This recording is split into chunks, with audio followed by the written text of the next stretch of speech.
I have one extra. All right, so let's start. All right, so let's get started. All right, so what we're going to do today is we're going to continue our discussion about marketing. We're going to look at the 3M video segment. Remember I told you that we're going to try each class to look at a video case study. And today we're going to look at the case about 3M. So I need your cooperation, all right, because we have a big group here. And that means that only one person should be talking at a time, right? Because class is for your benefit. So the first thing I want to talk about is where we left off. I want to pick up where we left off, which was talking about the BCG model, which is what? What does BCG stand for? That's a clothing line, right? Isn't that a brand of clothing? Yes. Who knows? What is it? What's BCG? Somebody, anybody. Go ahead. Business corporate? No. Yeah, I'm confusing with something. Boston something. Boston something? What? Boston Cream? What? It's Boston Consulting Group. So the Boston Consulting Group came up with this model. And the model is discussed in Chapter 2. And it's related to portfolio analysis. So this is what the Boston Consulting Group proposed. They said that when we do portfolio analysis, when we're evaluating SBUs, which are strategic business units, when we're evaluating product lines, when we're evaluating divisions in an organization, we need to classify them. So what they suggested is that we classify them using one of 4 criteria, or 4 names. There's 4 names that we could assign to the product line, to a given product line, or to a given strategic business unit. We could either classify the strategic business unit or division as a star,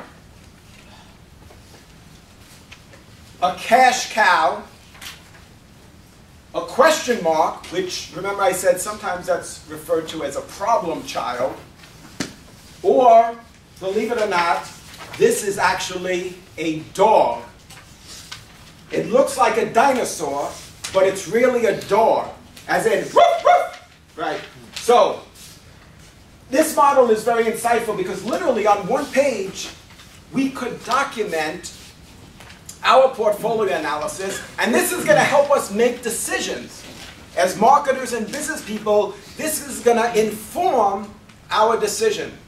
Our decision to spend advertising, our decision to not spend advertising on a given strategic business unit or product line, our decision to, let's say, sell off a given strategic business unit, which is an SBU. Remember, we use that acronym.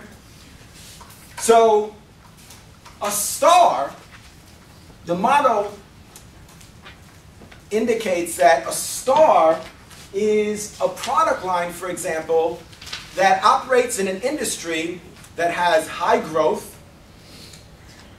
So not just growing, but has high growth. So 3% growth is not high growth. When we think about growth, especially in technology industries, because that's where we're seeing a lot of growth. And the beverage industry, remember we looked at the beverage industry a couple of classes ago? That grows in the United States, that's growing about 3% per year based on retail dollar sales.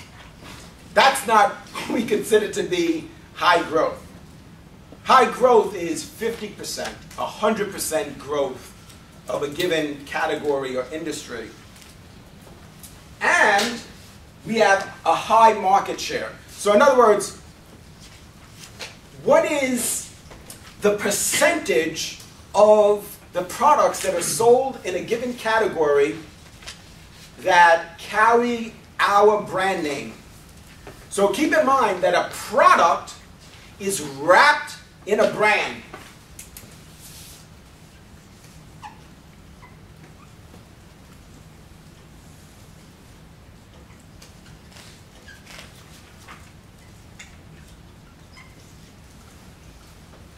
So the product is wrapped in a brand. Every product in a given category has the same generic functionality. What does that mean? So for example, in the auto industry, all cars have the same generic functionality, which is they provide transportation. So if we were to look at cars,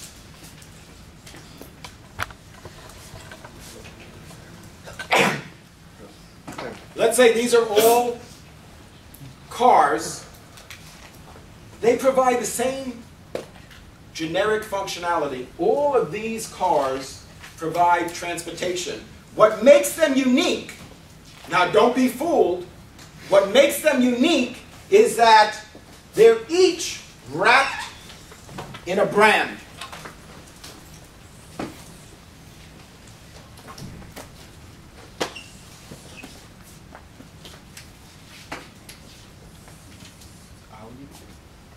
So each of those products are wrapped in a different brand. That's what differentiates one product from another. Do you guys agree? How do we differentiate? How do we distinguish one product from another in a category? How do we distinguish one car from another? The only way that we can do that and be able to communicate it is through branding. Now think about it. This is really profound because if it wasn't for branding, advertising wouldn't exist. Do you see why I say that? Because if it wasn't for a brand, what would you talk about in the commercial? What would you talk about in the print ad? What would you say on a billboard? The brand is what distinguishes one product from the other in a given category. Have you ever seen the movie The Invention of Lying? I don't think I have. In the movie, that exact same thing happens. It's the movie that no one can lie in the entire movie. Oh, yeah. So they have a scene where they show the advertising at the time. They're like, our product's not too good, you really shouldn't buy it, but we have to advertise anyway, so here you go. So, then you think of that? Yeah, that's concerning. But remember, when we advertise, we have to have proof points. There needs to be proof points.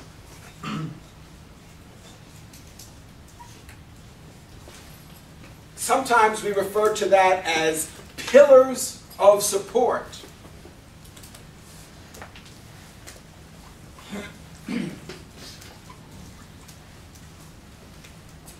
So it can't be smoke and mirrors, it's got to be real. If we say that our product is of a high quality, it really needs to be of a high quality, and then we need to have supporting documentation that substantiates that.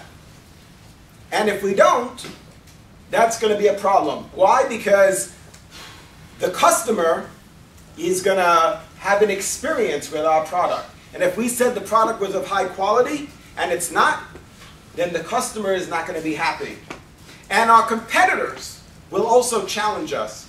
So for example, if our tagline, or in some cases it might actually be the slogan for our advertising campaign, who could tell us quickly what's the difference between a tagline and a slogan? Okay, maybe not.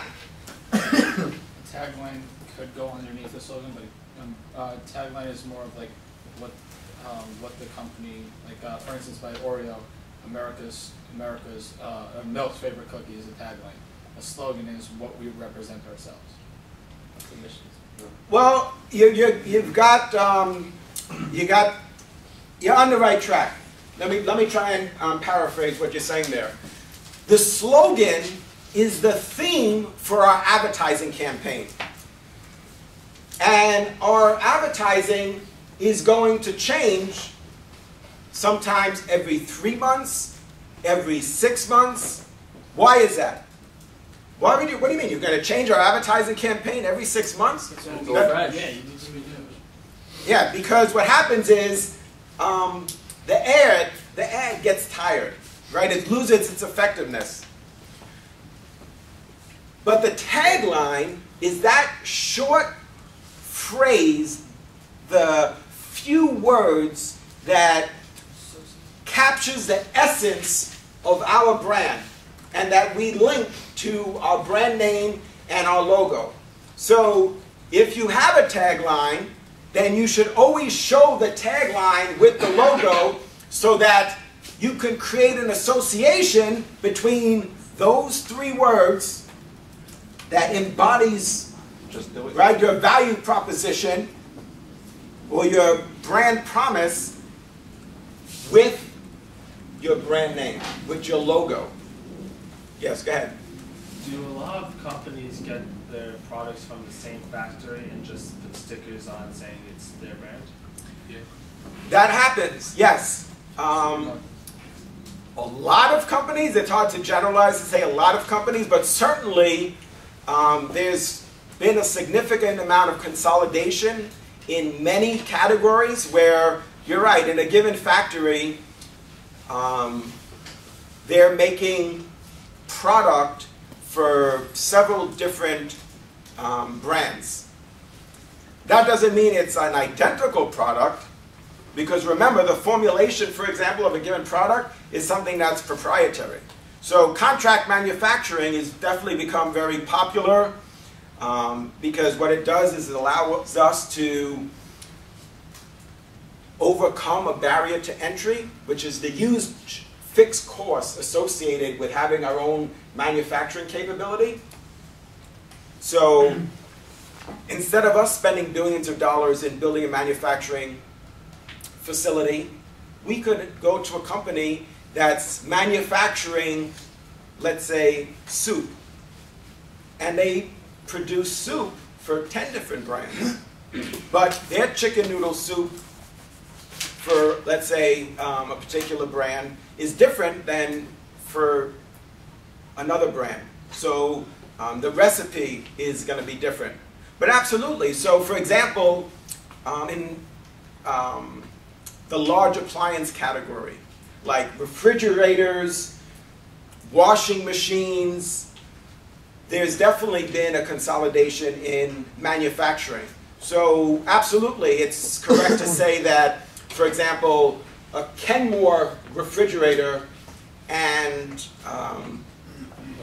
like maybe a Whirlpool or a KitchenAid, more than likely those are made in the same factory, but obviously their product designs are different and they have different features and benefits. But yeah, absolutely, the brand is different. But they know that too. It's not like somebody's being fooled. So their features and the design and the way it looks and the color and the dials and all those things, they deliberately design them to try and make them unique and then communicate that through advertising.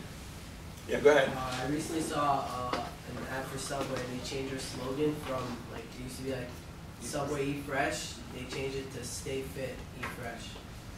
Yeah, so they're changing the, or trying to refocus. That's another reason why you want to change your advertising campaign, is so that you could refocus people's attention and teach them a new benefit or something new about your product. So we've already communicated and educated the target market about that particular feature or benefit of a Subway sandwich.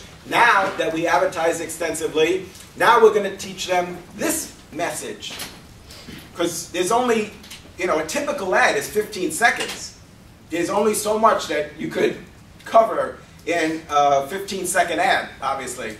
That's why if your product is either very expensive or complicated, why you would also run print ads in magazines.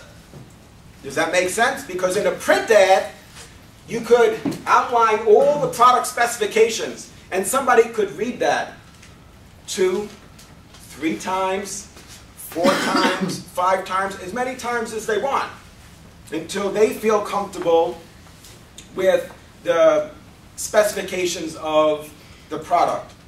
So you might see a commercial, let's say for like the iPad.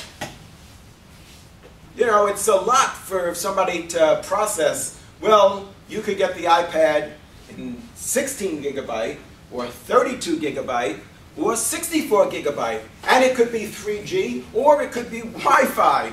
Now, some of you know what I'm talking about. I'm not sure that I know what I'm talking about with all those specifications, but because that's something you have to rehearse before class to be able to pull that off like that. But if you can't communicate that effectively in a 15-second commercial, then that's why you need to have a print ad, so that you could map out very clearly, this version comes with a 16 gigabyte hard drive. This one is 32 gigabytes of storage. This is 64 gigabytes. And the different price points.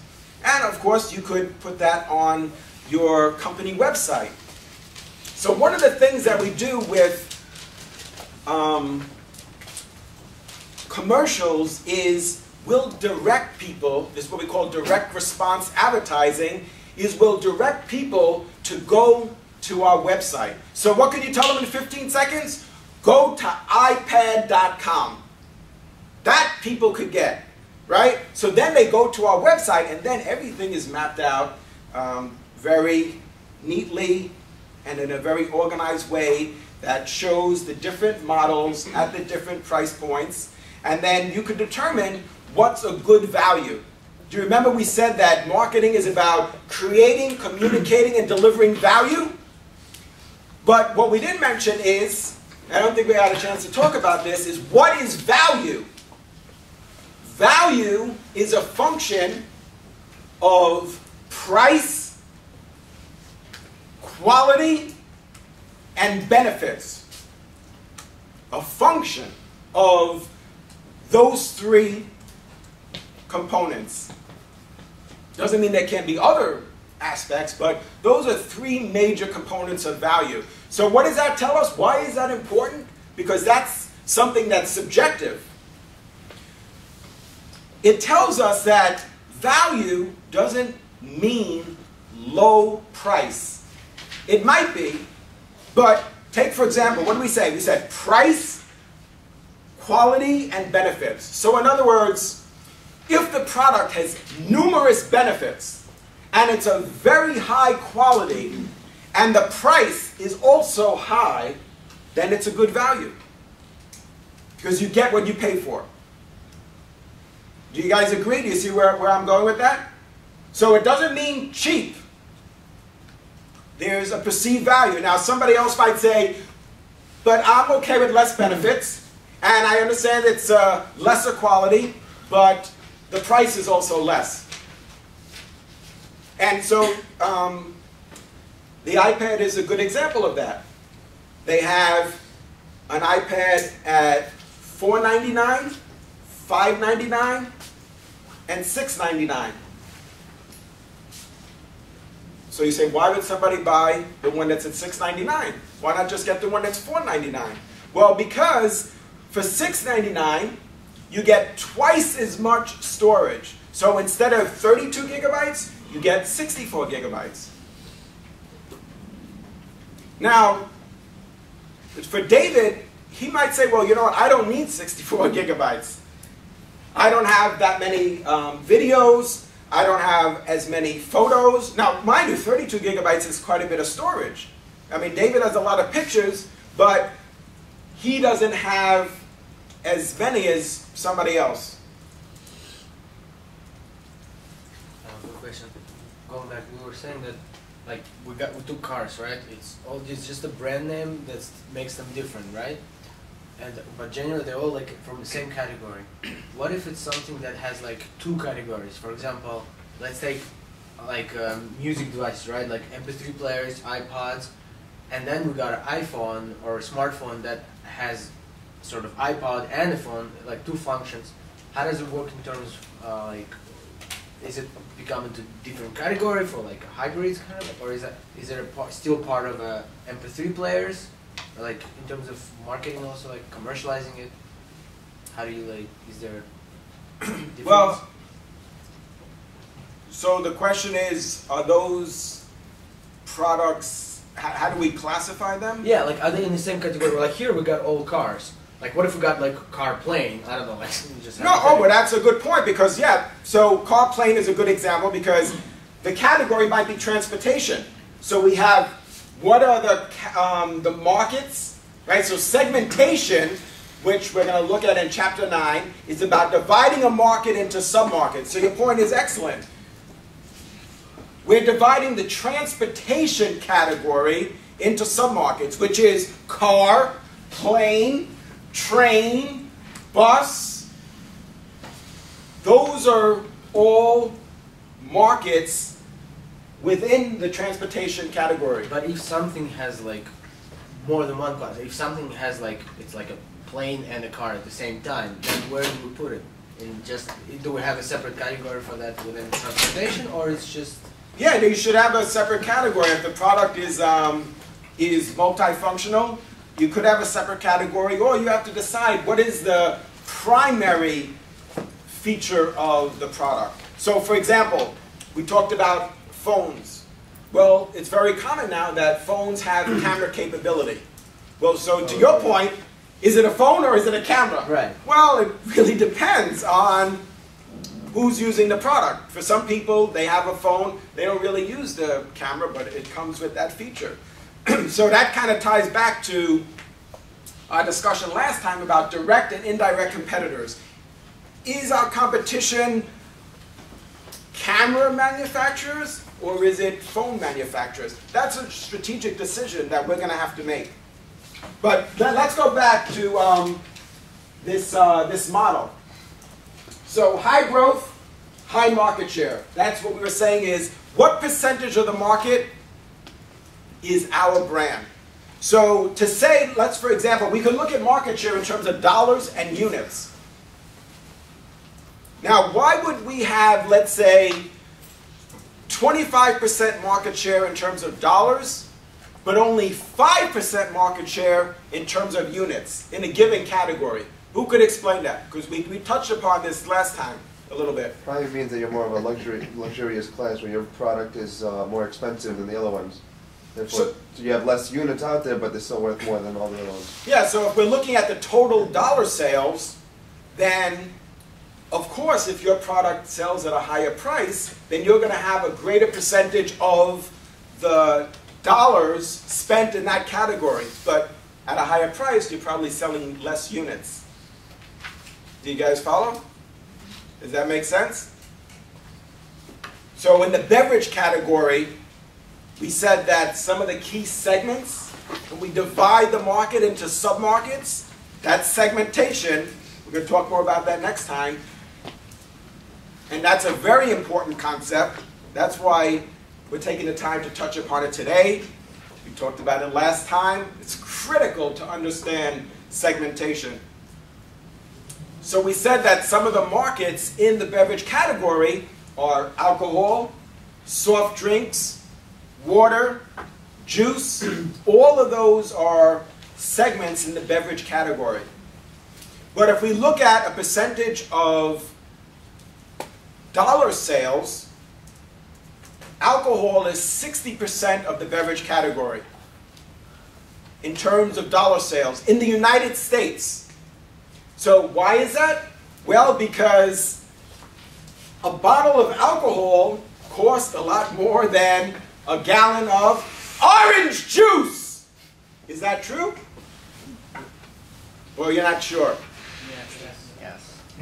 And its cost is a lot more than soft drinks or water. So again, market share could be quoted in terms of dollars or in terms of units. So what that means is that a star, we classify a strategic business unit or a product line as a star if we have a significant percentage of the share in that given market, and the industry is growing rapidly. Now, I'll tell you this, we have to determine how we define the market. To your point, is it really an excellent one. When we say we have high market share, well, what does that mean? Do we have a significant percentage of the beverage market? Or do we have a significant percentage of the orange juice market? And that's why you remembered what we had talked about as it relates to Oreo. They said that we're America's favorite cookie, which means you're the market share leader. Their competitors pushed back on them and said, no, you're not the market share leader. Who sells the most cookies in grocery, in different channels of distribution like drugstores, in wholesale clubs, etc.? So they said, you might be the market share leader in certain categories, like grocery, for example, for Oreo. If you go into any grocery store, you walk down the aisle, right, the cookies and crackers, you see, first of all, their master brand, well actually, Oreo is their master brand, the corporate brand is Nabisco. So within, if we look at the brand hierarchy, you have a corporate brand, a master brand, and sometimes you might have a sub-brand. So for example, a corporate brand would be Toyota Motor Sales USA. The master brands would be Scion, Toyota, and Lexus. And then some of the sub-brands, like for Toyota, would be Echo, Corolla, Solara, Camry, Avalon. That's an example of a brand hierarchy. So that last subdivision of the brand hierarchy, would that be for, like, in terms of Toyota, would it be sedan, SUV, and stuff like that, or would it be specific? Oh, okay. This is a really important point. We need to make a distinguish between a brand hierarchy and market segmentation. In market segmentation, we're focusing on product types. What you described is a product type. A car, an SUV, a minivan, those are product types. That's what we focus on in segmentation. In product segmentation, because we'll see there's a lot of different ways that we could segment the market. The brand hierarchy is where we determine, and we use the same type of visual, which is this graph, not a graph, this chart, if you will.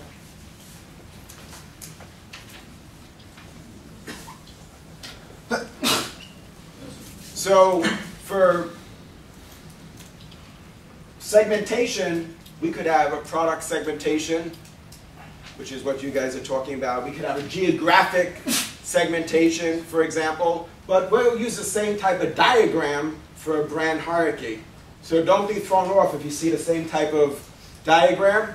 This is a very compelling way to analyze either a portfolio of brands or a particular market. So that's an example of a star, high growth, high market share. But then the cash cow, remember last time we were saying the cash cow is a product line or strategic business unit that operates in an industry or market that's experiencing low growth, which is not horrible, especially in this case, since although the market is not growing rapidly, we have a significant market share. So in other words, a significant percentage of the products being sold are carrying our brand name. So we call that a cash cow. Why? Because very often what happens is the company will milk the cow, which means that money that's generated from cash cows is invested in stars. So does that make sense? Remember we said we have $100 million as a company to advertise. How much are we going to spend to promote and advertise strategic business units that are stars, that are cash cows, that are, remember, what is this? Are you sure it's not a dinosaur? It looks like a dinosaur, doesn't it? Maybe it's a cat or a crocodile, no? But a dog. So the dog has low market share and low growth. We classify strategic business units and categories and product lines that have low growth and low market share as being a dog. So if we're going to spend $100 million on advertising as a company, and the company makes up, what makes up the company is multiple strategic business units. Remember last time we looked at the electronics company, and we said they have multiple strategic business units. Does that ring a bell?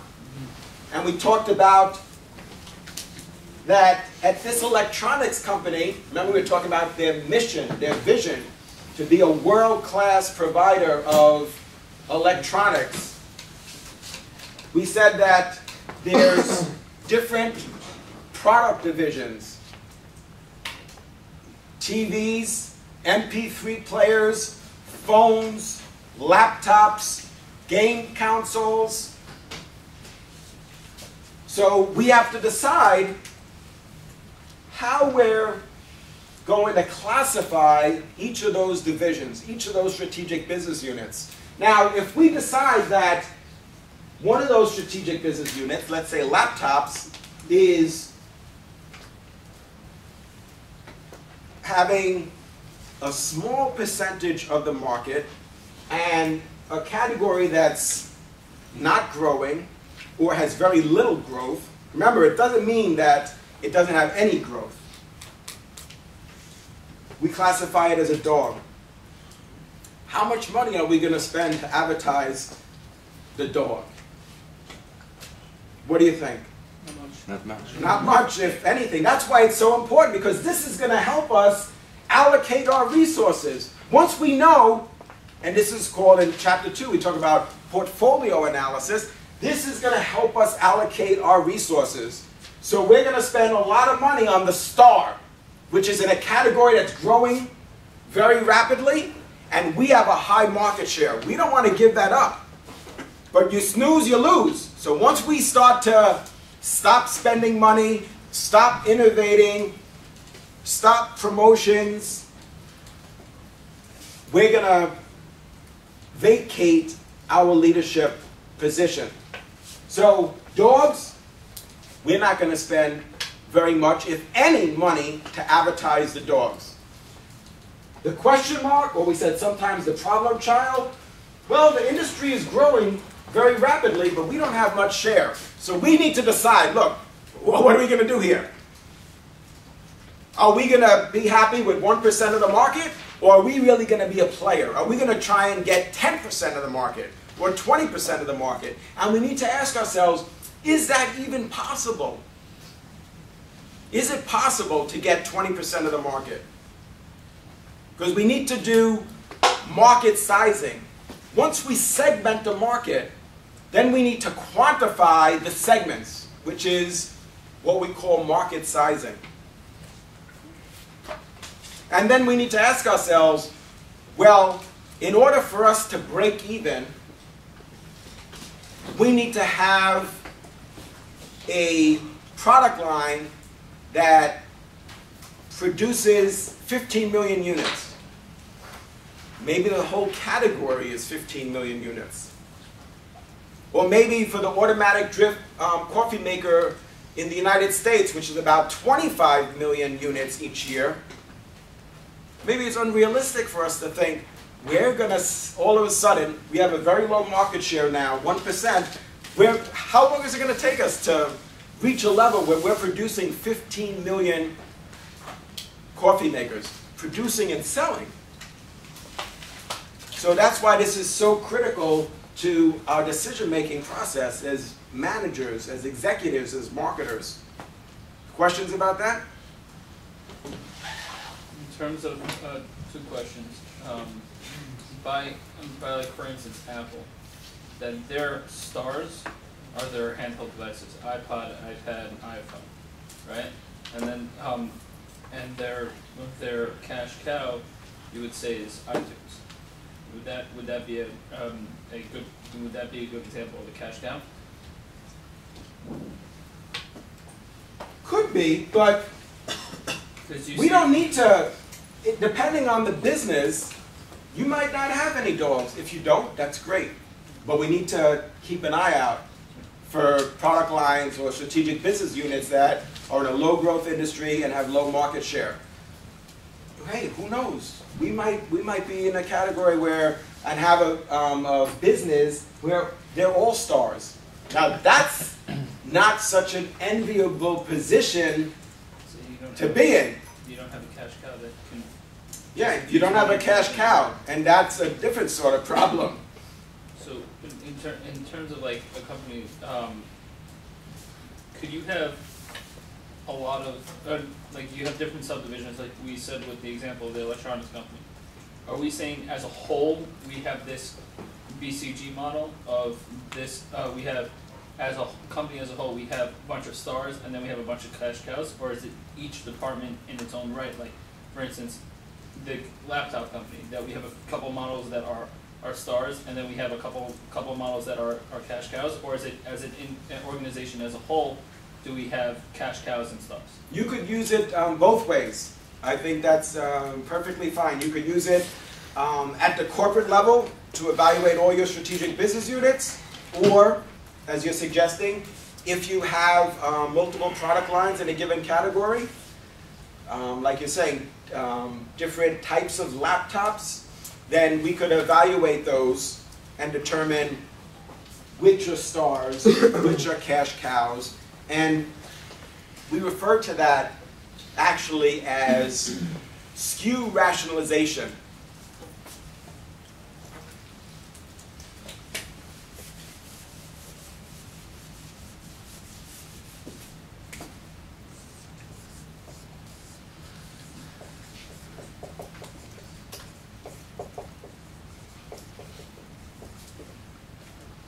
Because what we're going to find out, it's very common that if we do an analysis of our product line, like you're suggesting, and as part of this portfolio analysis, that 80% of our sales are generated by 20% of our products. Did you guys get that? Yeah. So that means 20% of our products, if we have 100 products, 20 of them generate 80% of the sales. So we need to ask ourselves, what do we do?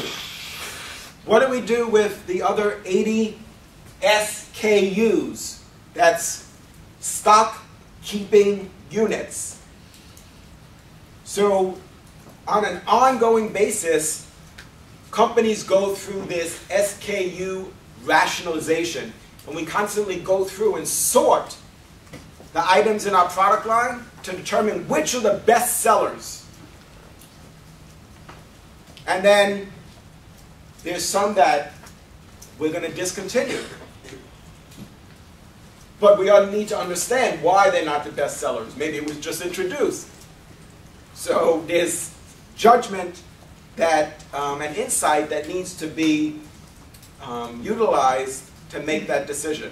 So you don't want to just drop an item that was just introduced. We need to know. But you might have something that's been on the market for a year and it's selling significantly less units than other items. What does SKU stand for? Stock keeping unit.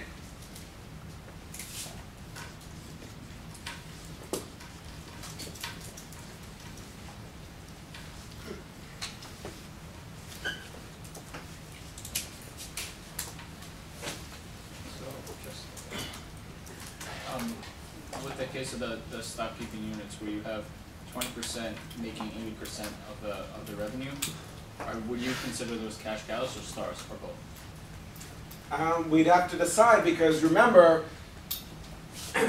it depends on whether or not we're in a high growth industry or low growth. right? So these classifications are being based on two dimensions, market share and growth. And I don't think we're going to get to it today, but we're going to talk about perceptual mapping, which is discussed in chapter 9 as well, where we talk about positioning, because perceptual mapping is a way to visualize the position that we have in a given market. Right? Positioning is the space that we occupy in the customer's mind.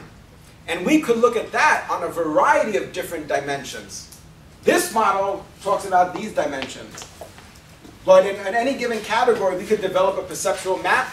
And when we do perceptual map, I can tell you from my experience, you don't just develop one perceptual map for a category.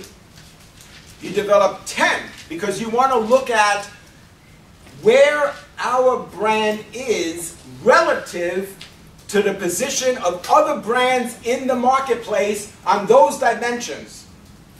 So we're going to plot on this map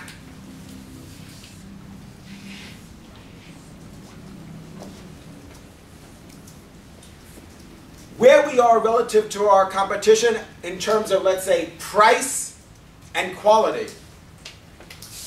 So this would be high quality and low quality. Low price, high price.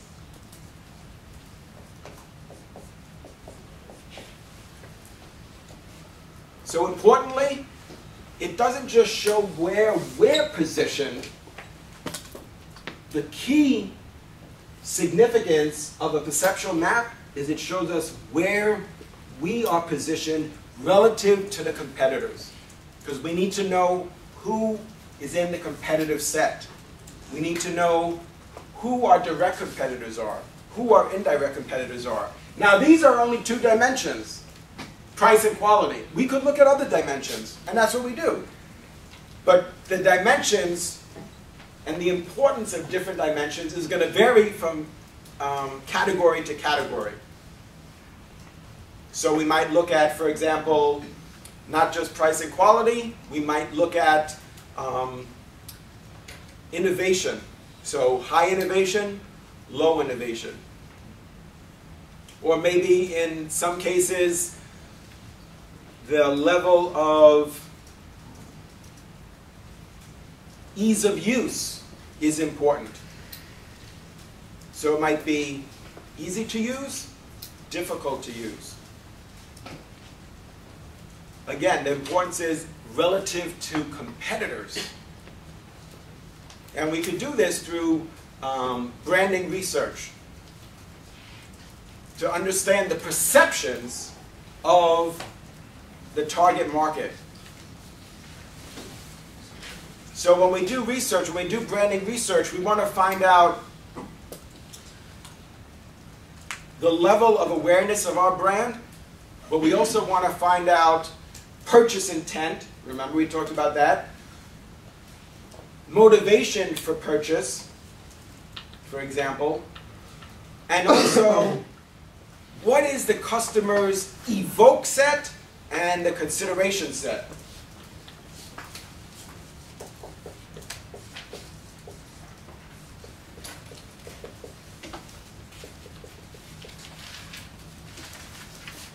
So the evoke set are all brands that come to mind in a given category. So I'm going to go around the room and everybody tell me the name of a brand of beverage. Alcohol? Any beverage type that you want. All right? We're going to do this. Take 1 minute. And we'll go around the room. Everybody name one brand of beverage. Does it have to be different? Arizona. Coca-Cola. Tropicana. Gatorade. Pepsi. Budweiser. Sunkist. Iced tea. Heineken. Heineken, go ahead. Sake. Go ahead. Powerade. Powerade. Snapple. Snapple. Simply orange. Simply Orange. Sprite. Gatorade. 7-Up. 7-Up. Fanta. Fanta. Johnny Walker. Okay. Go ahead, David. Vitamin water. Vitamin water. Tropicana. Tropicana. Snow Adams. Good, good. Coke. Coke. Super orange juice. Yeah, I don't see. Dr. Pepper. Sprite. So, when we think about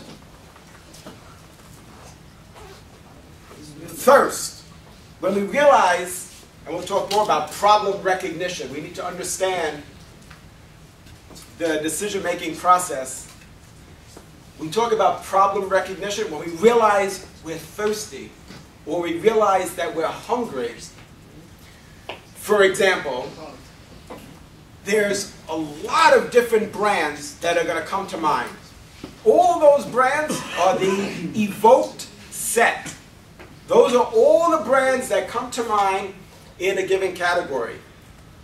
Importantly, though, now that's interesting to find out when we're doing research, but importantly, we need to find out and determine what is the consideration set, because the consideration set are only those few or maybe one brand that we would actually purchase.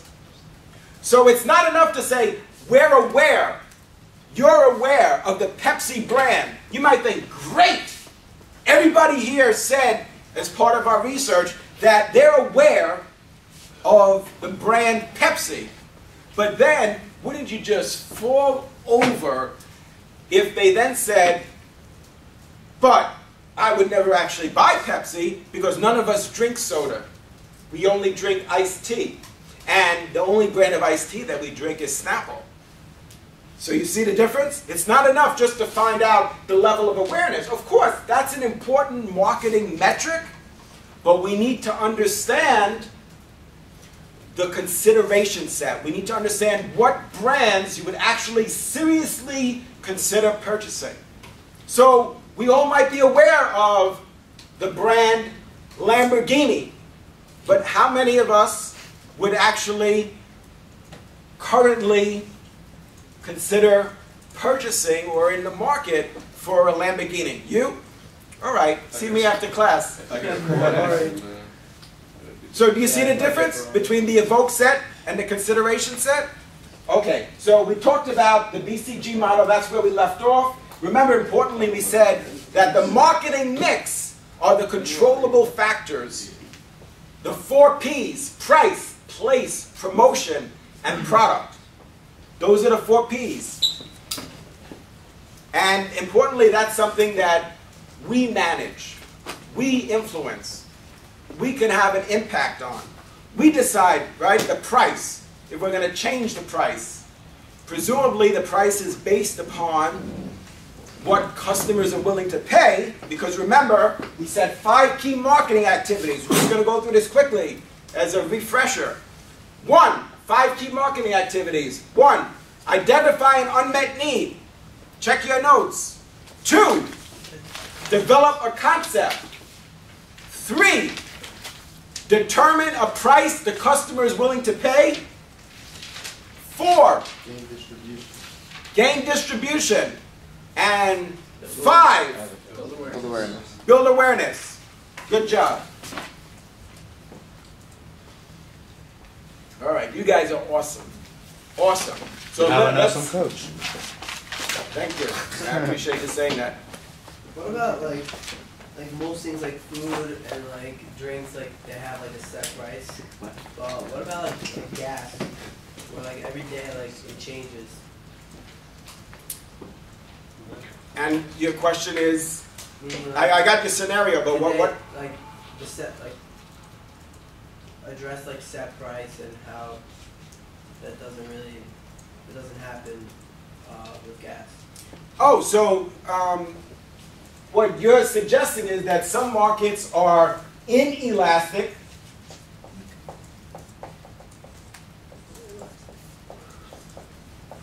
Some markets are inelastic, which means they're not price sensitive, but there's varying degrees. So some markets are not price sensitive, some are somewhat price sensitive. So what you're suggesting is that if the price of gas goes down 5 cents, that demand is not going to change. If the price of gas goes up 5 cents, or 10 cents, or $1, there's actually a song like that.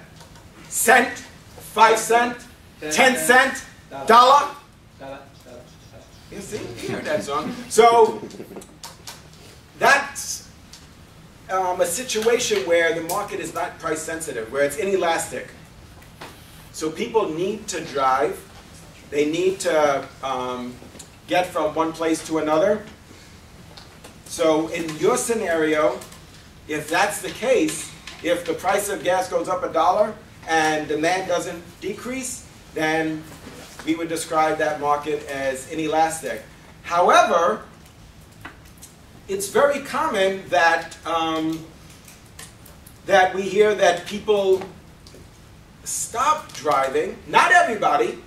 So remember, it's not absolute, that it's either an elastic market or an inelastic market. In some cases, the number of people that will drive, let's say, to work, might decline if the price of gas goes up $1. So gas now is what, like 4 or 5. So if it went from $3 to $4, some people might stop driving to work. Some people might stop driving to Florida. Some people might start taking a plane or a train. Yeah, we're looking for that. So in that scenario, the market could be inelastic, or it could be somewhat inelastic. And you could say the same about a variety of utilities, like electricity. So let's say the Con Edison company decides that electricity is too high, or maybe they get some pressure from the regulators to lower the price of electricity. So what does that mean? So we all rush home and turn on all the lights and get the air conditioner going and run the fan all night? Probably not. It doesn't mean that some people might not say, well, now the price of electricity has gone down. Now I could run the air conditioning. Last year I didn't run it, but now there's been a decrease in the price, so I'll use the air conditioner this summer. But it depends on the individual. So as regards to electricity, you might be price sensitive. The price goes down, you might say, that's it, 24/7 AC. But you might be less price sensitive. Price of electricity goes down 20%. You might think, well, I made it through the summer without air conditioning last year, so I don't know how you did it, but you did it. So, Get a good fan. yes, you want to share something? Go ahead. Gas would be considered an inelastic, an elastic thing because people don't have to buy gas, they can just take trains or they take cars. I don't know how you can make it an inelastic thing. Inelastic means that they have no other choice. Yeah, if you have a car, you need gas in order to drive it. Right, so Yeah, you can take That'd be you good can take a train or a carpool. bus, so then you have to buy Well, gas. no, it depends. It depends that, You can start carpooling.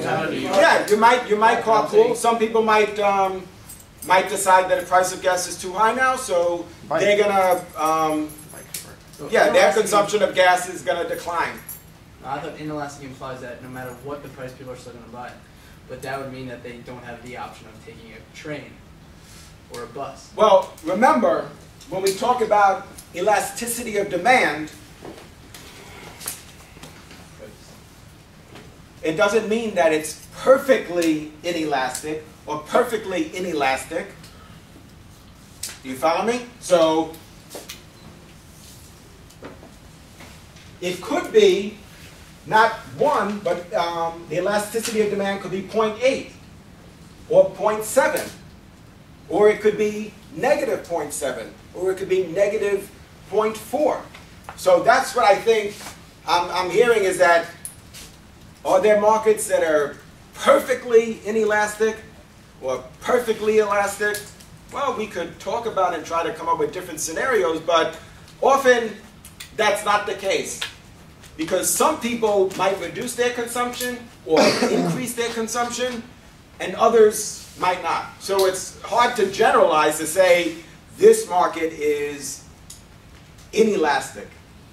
Because what you're saying, in that case, you have no choice, right? And there's no substitute products. So that means you have to drink milk because orange juice is not an option. And if you need vitamin D, calcium, and vitamin A, then if there's no substitute products, if there's no orange juice, then you have to drink milk. But what I'm telling you is that some markets are perfectly inelastic and some are not.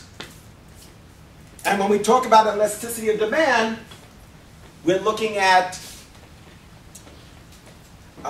we're using this index.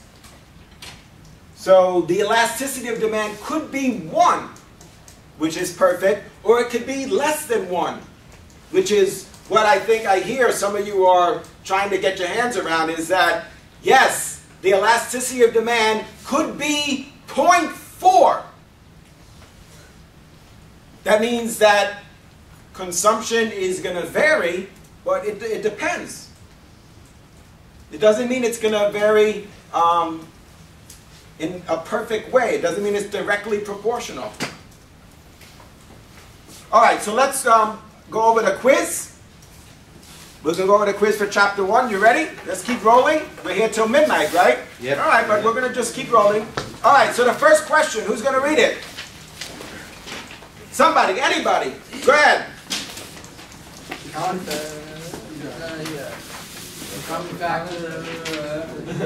The common factor among the chairman of the board, the stockholders, the suppliers, the laborers in the factory, and finally the customer who purchases the product is C. All of the people listed in the question are stakeholders. Remember we said that a shareholder can be a stakeholder. So let's try to distinguish between those terms. Even though they sound a little bit alike, a stakeholder could be a shareholder, it could be an employee, it could be a supplier or a customer. All of those are stakeholders. And that's what's described here. And that's on page 6 of our book. Question 2. Yes, go ahead. For marketing to occur, there must be 2 or more parties with unsatisfied needs. Cadbury Beverages Incorporated has begun distributing Country Time lemonade through the supermarket at a price comparable to that of soft drinks. The most likely second party needed for marketing to occur would be B, someone with a desire for a beverage other than soda or water. Exactly. So that's discussed on page 7. So B is the best answer. So remember, for marketing to occur, there has to be 2 or more parties. There has to be a desire and an ability to satisfy them. There has to be a way for the parties to communicate and something to exchange. So there's 4 components there. And so this addresses the fact that, remember we said one of the major marketing activities is identifying an unmet need. So this describes the fact that there's 2 or more parties with an unsatisfied need. And Cadbury specifically says beverage company. The Cadbury beverage company is distributing lemonade through the supermarket at a price comparable to that of what? What we're assuming is a substitute product. So you're either going to buy lemonade or a soft drink, a soda. So the most likely second party needed for marketing to occur is what? Is B, which is the component that wasn't mentioned, is someone with a desire for a beverage other than soda or water. Third question. The first 3, let's go, keep going. The first objective in the marketing is to discover consumer needs. D. Right, on page 9. D, so remember I said, first major marketing activity is to identify the unmet need. That's what this question addresses. Number 4. Yes, go ahead. If you follow the suggestion of Robert M. McNabb, which answer provides the best advice for a marketer preparing to launch a new consumer health beverage? E, study past product failures and implement. Right, absolutely. On page 9. E is the best answer. Study past product failures and learn from them. Because what he did was he studied 100,000 new product launches and he came up with 2 suggestions. Is learn from the past mistakes and focus on the customer benefit. So you see why that's important? Because it's not just that the product failed, we need to understand why. Why did it fail? Maybe the product was ahead of its time. Really, the most successful products are those that are introduced before the customer recognizes that they have a problem that requires a solution. That's where we're going to be able to achieve what's called first mover advantages. That means we're first to market with the product. All right, number 5. The United States Army has recently been both praised and criticized for its use of a popular video game, America's Army, designed to reach potential recruits. The game's creator, called Casey Wardynski, wanted to provide a sense of the training and teamwork one could find in the military environment. The game is designed for boys 14 years or older. These players represent the Army's target market. Right, D, target market. Remember we said the target market is those that we want to buy our product, or those that we want to sell our product to. But that's different from the target audience. The target audience is just who we want to reach with our advertising. And we said that the target audience is very often a subset of the target market. You see why that is? Who could explain that quickly? Why is the target audience very often a subset of the target market? Because maybe if you're marketing a toy for a 5-year-old, but you want to convince the parent that it's okay for the child to play with that toy, and therefore you market it, you advertise it to the parent, who's inevitably going to buy it for the child. Well, absolutely. In that purchase decision process, we have influencers, we have the decision maker, we have the purchaser, and the end user. So what is being suggested here is that we need to advertise not just to the child who's going to play with the toy, but we need to also advertise to the parents who would purchase the toy and ultimately are the ones that have decided that it's okay for the child to use the toy. But here also it says boys that are 14 years or older, so the target market is boys 14 years or older, but our target audience might be Hispanic boys or Caribbean American boys or Asian American boys. You follow? So we want to, our target market is all boys that are 14 years or older, but for our advertising, who do you want to reach with our advertising? For a particular campaign, so it would be very compelling as part of a multicultural marketing campaign that we have a unique advertising campaign for different ethnicities. All right, number 6. Page 11. Number 6, the marketing mix. The marketing mix refers to? Marketing mix refers to C, the marketing manager's controllable factors, product, price, promotion, and place that can be used to solve marketing problems. Right, absolutely. The 4 P's is the marketing mix. Number 7. A business traveler joined the Starwood Preferred Guest Program in order to earn points each time he stayed overnight in a Westin or Sheraton hotel. Once he has accumulated enough points, he can trade his points in for a free night stay.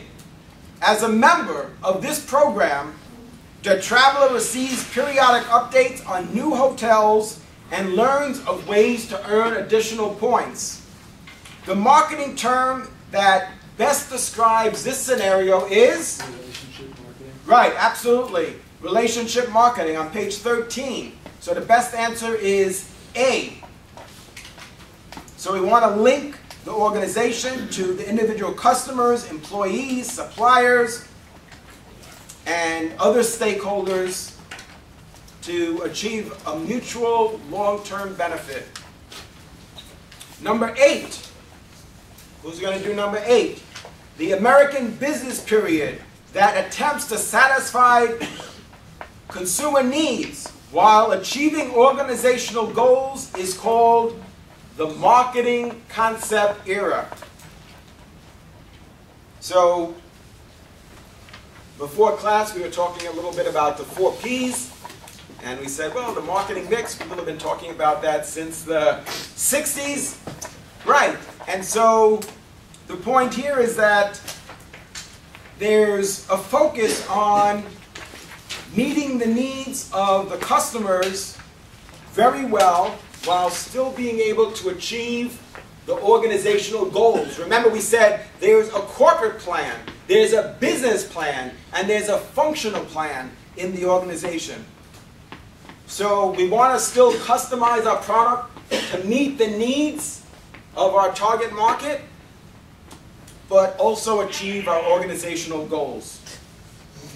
Number 9, customer relationship management, which is a very important concept, often referred to as CRM, is most closely related to D, customer relationship era in the U.S. business history. That's talked about on page 16. And number 10, which of the following most directly explains why pharmaceutical giant Pfizer offered, and this is an excellent example, low-income senior citizens many of its most widely used prescriptions for just $15 each month. Now, just to give you a sense of perspective, most prescriptions are $150 for a month's supply. That's just not statistical, but to give you a sense, some could be more, some could be less, some could be a lot more, some could be $1,500 for a month's supply.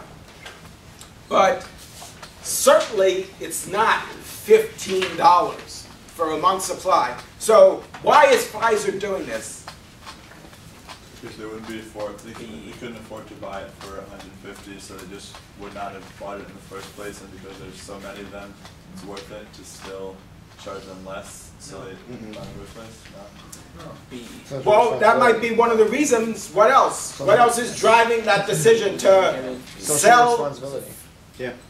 Social responsibility. We're selling a prescription that normally we could would be sold at a pharmacy for $150 a month, of 1 month supply, for only $15. And that's based on the company's commitment to social responsibility. So our goals are, what are some of the other goals that are discussed?